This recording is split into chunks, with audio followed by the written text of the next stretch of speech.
Nagprotesta ang ilang labor group sa Parañaque sa posibleng taas singil ng renta sa NAIA. Kapag natuloy raw yan, nasa 10,000 empleyado ang nanganganib na mawala ng trabaho. Narito ang report ni Rainiel Pawid.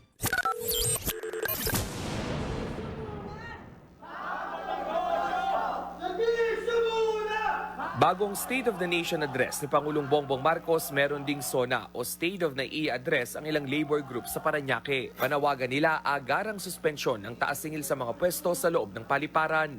From 700 pesos per square meter po yung dating lease.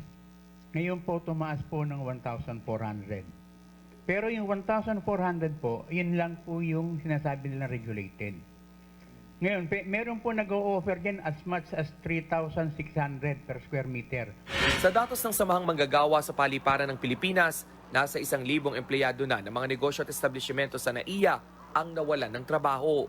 Kung magtutuloy-tuloy ang ganitong sistema, posibleng lumobo pa sa 10,000 ang mawawalan ng trabaho.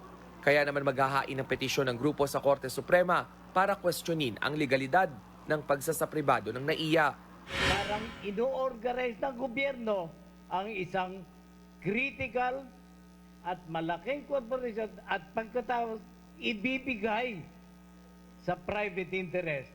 Ang tingin ko, ito'y labag sa batas. Kung magtataas ang singil sa upa ng mga establishmento, tiyak na tataas din ang produkto at serbisyo. Yung utilities, like yung airport, na sinabi na namin kanina, hindi naman mga mayayaman lang ang gumagamit, kundi karamihan, just like us, yung mga OFWs. When privatized, nawawala kasi yung obligation to serve ng government. Sa Setyembre, magtataas na rin ang terminal fees.